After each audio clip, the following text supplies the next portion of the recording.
Investing in real estate or investing in your own business, it all comes down to the one thing, which is your money mindset. So I want to share with you 10 rules that you need to follow when it comes to your relationship with money. And before you sort of jump off this video going, where's practical advice? I'm telling you, this shit is life-changing if you can adopt it and execute. So if you're interested, keep watching. Hey guys, my name's Ravi and welcome back to Personal Finance with Ravi Sharma. If you're new here, smash that subscribe button because I talk about real estate, cryptocurrency, and financial freedom. You can't get financial freedom unless you have a good relationship with money. And it really starts from internal. You can go out there, look at social media, you see some people doing well, some people aren't doing so well. And then the byproduct of that is how you feel. So you react to that. What I want you to focus on, 10 or so rules that you really need to not just understand, but also live by. I actually started adopting a while ago, but I subconsciously did it. When you start reading this sort of stuff and when you learn from people who've done it before, you start realizing your mind is actually very, very powerful. Most people don't know how to use it. Some people don't know how to access it. And so hopefully this video can help you start accessing parts of your mind when it comes to your relationship with money. And I promise you, it is going to change your life if you actually execute. Now, number one, pay yourself first. You've probably heard this a million times, so I'm not going to carry on about it, but it's very important. And still to this day, it blows my mind that people aren't doing this. Now, it's especially harder when you're running a business, but let's focus on the salaries first. So you go out there, you earn a salary, from your 9-to-5 job, you go out and you maybe get paid weekly, fortnightly, or monthly. What you may be doing is after you receive that pay, the first thing you do is fixed expenses. Now, yes, textbooks would probably tell you that's a great idea. And yes, that is a better idea. But if I was to do this today, what I'm doing is going, I know that I have a certain goal that I want to hit. I will then go and reverse engineer it. So if I really want to save $10,000 a year or $100,000 a year, I'm going to break it down into monthly or fortnightly payments and go, it doesn't matter what my lifestyle looks like. I want to go and pay myself that money first. That money could be paid to you in the form of investing it, or it could actually be money that you spend on yourself. Now, the reason why I think this is a better way to approach it than just go, Oh, these are my fixed expenses, is because as you earn more, you're going to use a bigger percentage towards your fixed expenses. And what that does is it means you have lifestyle creep, and your lifestyle creeps up as your income increases. But if you pay yourself and you've got a set amount that you're going to pay yourself, as you earn more, you'll actually prioritize paying yourself more. And in turn, obviously wanting to invest more because you're probably not spending as much on fixed expenses and definitely not on variable expenses. Number two is learn how to invest. Now, if you're watching this video and you're going, okay, well, I want to learn about real estate investing, there are so many videos on this channel and they're for free. So you could go out there and say, okay, this weekend, I'm going to go watch 10 videos that Ravi's made about all of these topics regarding real estate investing. If you're after cryptocurrency, you probably do the same. But if you're after something else like ETF investing, I'm not the right guy. So what you want to do is find experts in those fields and then go and listen to them. Learn, educate yourself. And if you know how to invest, that's only part of the parcel. You've actually got to put the reps in and do it yourself. Now, that doesn't mean you have to go, well, I need to be a genius at ETFs, I need to be a genius in my self-managed super fund, and then a genius at real estate investing while still maintaining a job and, oh yeah, a life. No. What you could do is outsource parts of your life when it comes to investing. And that could be in the form of getting a financial planner, get an accountant to help you with the accounts. Or if you're looking at buying investment properties and you don't know where to start, then you could hit me up because we're a buyer's agency, and you can find the link in the description below to find more detail around the buyer's agency, as well as book a free call. Check out this video if you get the chance as well. It explains everything you need to know about the start to the end of the process. Number three, don't be a hater of money. So what this means is people's relationship with money gets mangled up because emotions kick in when they're not supposed to, and logic should really drive that conversation. So let's draw that back because there's a bit to unpack. Now, what I mean by that is I know people in my own circles that have a really negative relationship with money. Whenever they talk about money, it's always coming down to, I've got to pay bills, I'm stressed out, I've got mortgage repayments. Oh, I hate the fact that in turn, I don't really make enough. And instead of actually approaching it that way, you could go, well, I know the idea of money growing and compounding upon itself. So if I know that I've got these issues, I can either reduce my expenses by,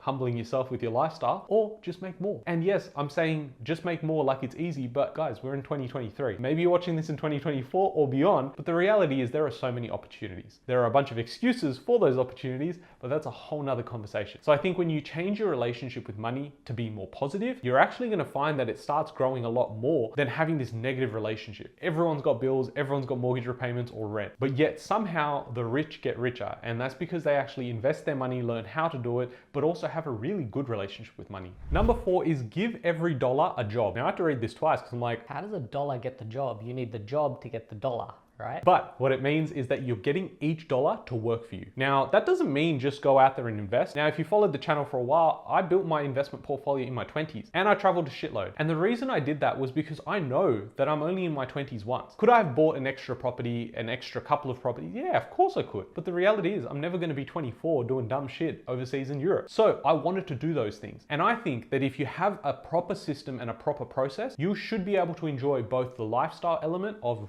being young. And when I say young, under 50, Sorry if you're over 50, but now it just got suddenly awkward. you might have a young family, you want to spend more time with them. There is a way that you can actually get best of both worlds, and it's just about being strategic. I hear so many people with different stories and they go, Oh, I saved every dollar, I ate noodles and shit like that. and man, cool, that's up to you, but that's not the way I operate. And to be honest, if I invest more, I'm actually enjoying my life a lot more because I get the fruits of that labor, which allows me more choice and freedom. If that resonates with you, then definitely smash that like button, because who the hell likes 2-minute noodles? Number 5 on this list is probably the most basic rule, which is spend less than you earn. Now, using credit cards to buy shit that's actually not required or not a necessity is where people land themselves in problems. You hear countless stories, you may know someone as well in your own life where they've gone out, got an expensive purchase on their credit card and they're like, well, I'll just pay it off next month. But why are you getting the expensive purchase? Clearly you don't have the money to be able to do that. And that is the key unlock here, is that I think a majority of people's solutions around their money problem is going to be just spending less than they earn. It's real basic, but it's very difficult to execute. It's the same way as when I talk about real estate. I'm like, Hey, just buy real estate. and you go, cool, I'll go on realestate.com, and then buy something. And it's pretty easy because if you pay over and above on something, the agent's pretty much going to prioritize you and take you through the deal. But that doesn't mean you're actually guaranteed to make money. You could in fact have picked up the wrong property, a dud property that does nothing, and you've actually lost money on it. That's the stuff that doesn't really get covered online. So what I'm saying is, yes, things are simple and basic, but when it comes to execution, you can go wrong. So that's why you need to outsource that sort of stuff if you need the help. When it comes to spending less, you don't need to outsource that. It's just all here. And discipline. It's all about discipline. Yes, you can go and make excuses, but it comes down to one simple thing, discipline. Number 6 is don't be a slave to money. Now, this took me some time to understand, and I subconsciously was doing this in my early 20s, where yes, I was able to travel and do all those things, but when it came to the household expenditure, when I was at home, I was going out for lunch and things like that, I would always be scouring what the menu prices were, and I'd say, Yeah, no, I don't think so. and I get it, hindsight's great, because I can look back and say, well, yeah, if I didn't do those things and tighten the belt there, I wouldn't be able to spend money while traveling. But at the same time, there were times where I really wanted a particular dish from this menu, but I actually didn't do it. And then I would think about it and I would obsess over the fact that I've got this money, I just want to keep it, and I need to keep my balance growing. My savings account kept growing. And it was great until I invested it, and then I realized, wait, I'm going to start from zero again. Okay. And then I worked my way up in savings, and then it went back down to zero again. But while I was flowing money here, I was actually growing out the portfolio on the left-hand side. And that is where all the fruits of the labor were coming from. And it was going to be far greater than just seeing a couple of digits on my app when I was looking at my bank account. Number 8 is keep your finance organized. You can't just go, oh, well, now it's tax return time, I better look at my finances. That's once in a year. Like, money makes the world go round. I mean, I'm pretty sure someone said that somewhere, but the reality is if you decide that money is not everything for you, sure, go downstairs, try and get a coffee with that thought process, because you'll need money to get that coffee. I'm not saying money is life, right? But what I'm trying to get across here is that even if out of the 10 or 12 tips that I've got here, you adopt 3 or 4 of them, you're actually going to find you have a lot more money, a lot more investments in like 6 to 12 months from now. So when it comes to keeping your finance organized, you want to be ready to go whenever. It's like, it would be the equivalent of saying, okay, once a year, I would like to have a 6-pack because I'm going to go out to this particular music festival and that's where I want to look great. Now, do you achieve that in the week leading up to the festival, or do you have to work on it throughout the entire year? Now, I'm not sure why I'm using the example of a music festival. I've never gone topless to a music festival. It's definitely not my vibe, as you can probably tell, but that's the example that I'm working with. So by keeping your finances organized, having that check-in with your partner or sibling, or even your parents every couple of weeks, it's going to go a long way, because then it realigns your goals. If you have a goal that starts on Jan 1st, by the time you get to like October, you're like, I don't even remember what my goals were. and even if you did remember and you never executed, chances are if you didn't achieve it in the first 9 months, you definitely ain't going to do it in the last 3 months. Number 9, it's a game, So learn how to play it. Whenever I've thought about growing a business or working on my development, I always gamify it. Because for me, I understood games. I used to play a lot of it. Pokemon cards, yeah. Pokemon cards are a big thing for me. And I just knew that I had to keep leveling up, and that came through experience, doing activities, doing experience, and making mistakes. So it's the same thing when it comes to finance as well. If you can learn the rules of the game, you actually know how to win. Think about going out there and saying, I'm gonna play a game of Monopoly with you, and you have no idea, you've never played this game before, and you say, okay, cool, let's start. And I'll learn the rules as we go. That's kind of how people do it. We don't get taught at school, here's the rules of the game, follow this and execute for the next 30 years, you'll be financially free in your 50s. Instead, what happens is just figure it out as you go along. Now, you figuring it out as you go along may mean bad experiences, losing a ton of money, getting introduced to the wrong people, and suddenly you're losing money, losing in the game where everyone else is excelling. And that's because you don't even know what you want. So have clear defined strategies, define goals, and then understand the rules of the game that you're playing. And the game that you're playing is financial freedom. Let's not sugarcoat it. Yes, we want to work a job, but if you could go and spend that time on holidays or you go out to the beach, think about how happy you are there. So if you use the income from your jobs or your businesses, bring it into investments, and those investments then pay you a wage, you can do whatever the F you like. Now, if you are enjoying videos like this, then definitely smash that like button and subscribe if you haven't already. I make a lot of content around real estate here in Australia, and I've got some real juicy stuff as we are looking towards possibly a recession in 2024. Number 10 is always have an emergency fund. It does not matter if crypto is going to the toilet or Bitcoin is under